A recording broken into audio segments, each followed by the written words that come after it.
মাঠে স্ত্রী তার স্বামীকে চিনবে না, স্বামী তার স্ত্রীকে চিনবে না, সন্তান তার পিতাকে চিনবে না, পিতা তার সন্তানকে চিনবে না। এই কঠিন দিনে, কঠিন মুসিবতের দিনে আপনি কি আমাদেরকে চিনবেন? আল্লাহর নবী বলেন, আয়েশা শোনো, সেই সময়টা এমন একটা সময়, সেই মুহূর্তটা এমন একটা মুহূর্ত, সেই দিন মানুষ নিজেকে নিয়ে ব্যস্ত থাকবে। আয়েশা শোনো, সেই দিন মানুষ নিজেকে নিয়ে ব্যস্ত থাকবে।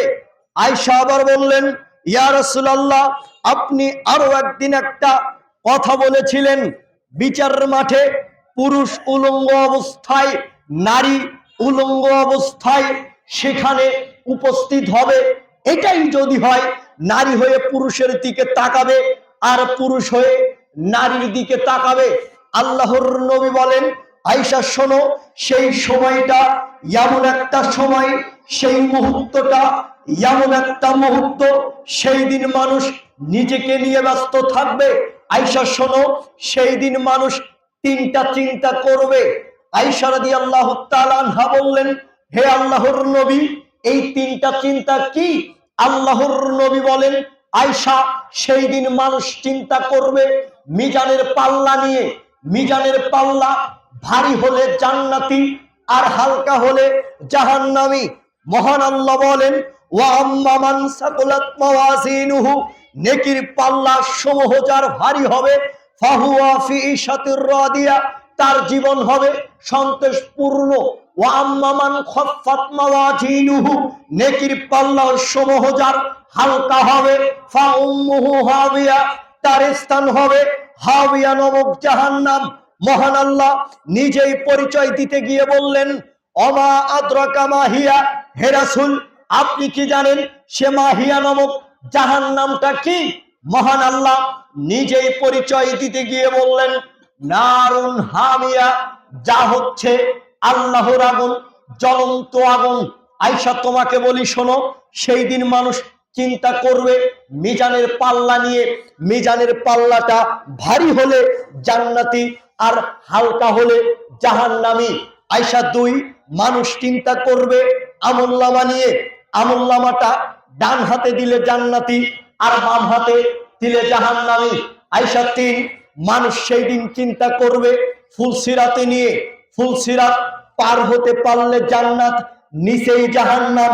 ফুলসিরাত পার হতে পারলে জান্নাত, নিচেই জাহান্নাম। আল্লাহর নবী বলেন, এই ফুলসিরাত পার হবে কেউ বিদ্যুতের গতিতে, কেউ পার হবে নক্ষত্রের গতিতে, কেউ পার হবে চলন্ত ঘোড়া, তাজা ঘোড়া, যে গতিতে দৌড়ায় সেই গতিতে পার হবে।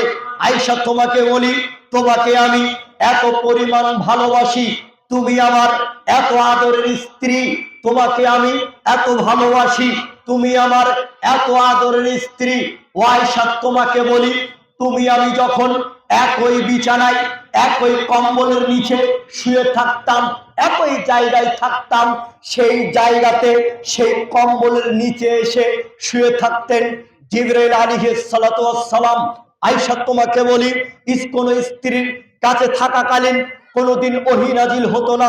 আয়েশা, শোনো, তুমি যখন আমার পাশে ছিলে, তুমি যখন আমার কাছে ছিলে, সেই সময়তে ওহী নাজিল হয়েছে। ও আয়েশা, তোমাকে আমি এত ভালোবাসি, তোমাকে আমি এত ভালোবাসি, তুমি আমার এত আদরের স্ত্রী, তুমি আমার এত আদরের স্ত্রী, সেই দিন বিচারের মাঠে আমি তোমাকেও চিনব না। অতএব বেঁচে থাকতে তৎপর হই আখের বোঝার জন্য।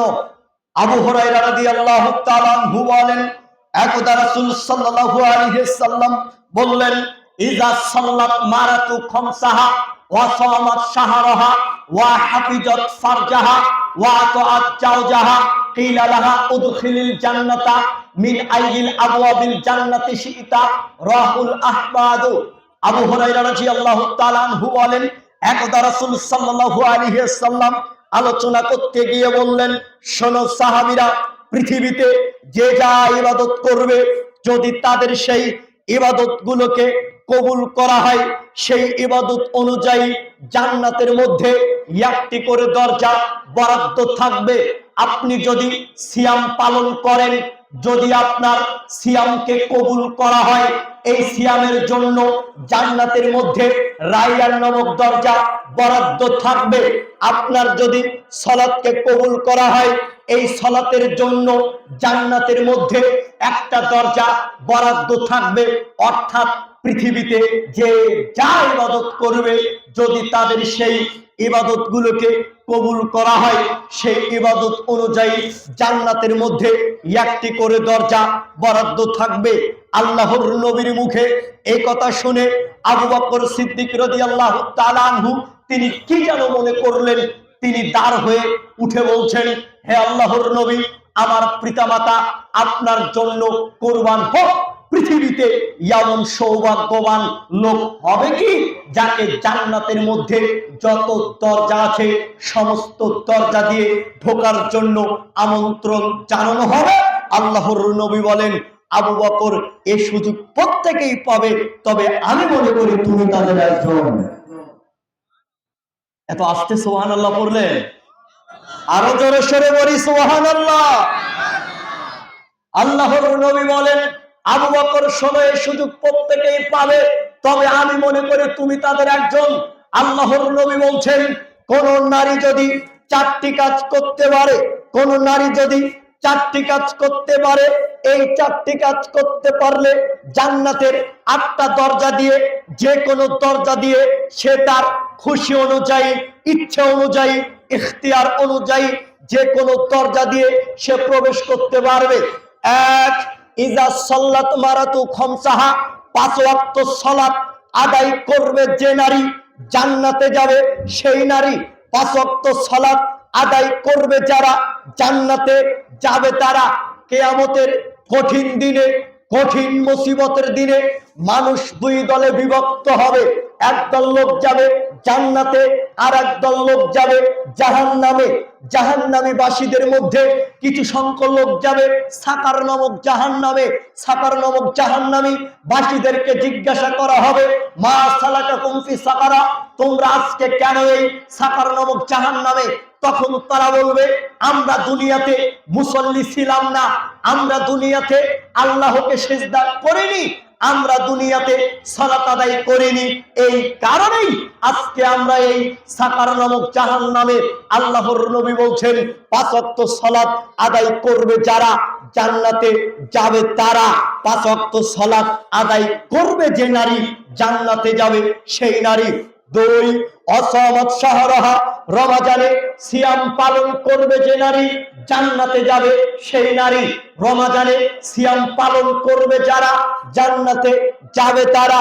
3, ওয়াতাআত জাওজাহা, স্বামীর আনুগত্য করবে যে নারী, জান্নাতে যাবে সেই নারী। স্বামীর আনুগত্য করবে যে নারী, জান্নাতে যাবে সেই নারী। 4, ওয়া হাফিজাত ফারজাহা, লজ্জা স্থানের হেফাজত করবে যে নারী, জান্নাতে যাবে সেই নারী। কোন নারী যদি এই 4টি কাজ করতে পারে, আবারও বলি, 1, 5 ওয়াক্ত সালাত, 2, রমাদানের সিয়াম, 3, স্বামীর আনুগত্য, 4, লজ্জা স্থানের হেফাজত। কোন নারী যদি এই 4টি কাজ করতে পারে, আবু বকরকে যেমন জান্নাতের সমস্ত দরজা দিয়ে ঢোকার জন্য আমন্ত্রণ জানানো হবে, ঠিক কোন নারী যদি 4টি কাজ করতে পারে, তাদেরকেও জান্নাতের 8টা দরজা দিয়ে যে কোন দরজা দিয়ে প্রবেশ করার জন্য তাকে আমন্ত্রণ জানানো হবে। তাকে কথা বলা হবে, শোনো, তুমি জান্নাতের যে 8টি দরজা আছে, তোমার ইচ্ছে অনুযায়ী, তোমার খুশি অনুযায়ী যে কোনো দরজা দিয়ে তুমি জান্নাতে প্রবেশ করতে পারো, এই অনুমতি দেওয়া হবে। এর মধ্যে একটি গুরুত্বপূর্ণ বিষয়, সেটি হচ্ছে লজ্জা স্থানের হেফাজত। কথা বলেন না কেন? বলেন তো কি? লজ্জা স্থানের হেফাজত। অনুরোধ করছি, যারা বক্তব্যের মাঝখান থেকে উঠে যাচ্ছেন, বিনীত অনুরোধ, আপনার জন্য এসেছি। আজকে এই মাহফিলের ব্যবস্থা করা হয়েছে শুধুমাত্র আপনাদেরকে কিছু শেখানোর উদ্দেশ্যে। যে ভুল ভ্রান্তিগুলো করছেন এই ভুল ভ্রান্তিগুলো ধরে দেওয়ার জন্য আজকে এই মাহফিল করার উদ্দেশ্য, নাকি টাকা ইনকামের উদ্দেশ্য? বলেন তো কিসের উদ্দেশ্য? ভুল ধরে দেওয়ার উদ্দেশ্য এটাই। যারা বক্তব্য শুনতে ইচ্ছুক তারা থাকেন, যাদের ইচ্ছে নেই দয়া করে এখনই উঠে যান।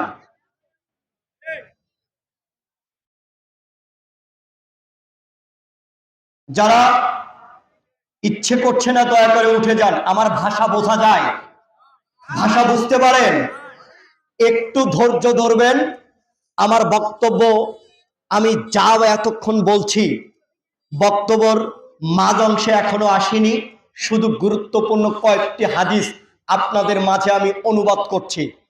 আপনারা যদি আমাকে বলেন হুজুর 10 মিনিট বক্তব্য দিলেন কোনো কণ্ঠ নেই, তাহলে এটা কেমন বক্তব্য দিচ্ছেন? কোনো কণ্ঠস্বর তো কিছুই নেই এখানে,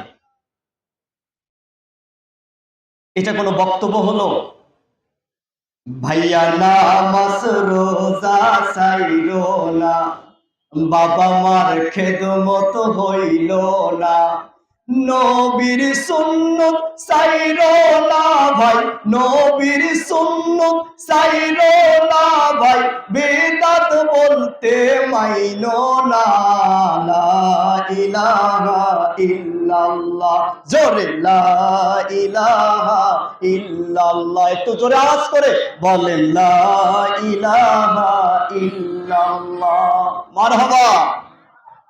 আল্লাহি, আল্লাহর কসম, এই আপনাদের গ্রামে কোনো মুফতি যদি থাকে, কোনো মুহাদ্দিস যদি থাকে, কোনো মাওলানা যদি থাকে, সেই মাওলানা যদি এই কণ্ঠসুরে এই বক্তব্য এবং যে জিকির করলাম এর জিকির সত্যতা যদি প্রমাণ করতে পারে, তাহলে আজকে এই গ্রাম থেকে বলে যাচ্ছি, যদি আমার সামনে এসে মুখের সামনে যদি দলিল দিয়ে আমার এই কথাকে যদি সে দমন করতে পারে, জুতোর মালা গালাই দিয়ে এইখান থেকে স্টেজ থেকে নেমে যাবো। কোন মায়ের বেটা জন্ম হয়েছে যে মায়ের বেটা মুখের উপরে বলতে পারে?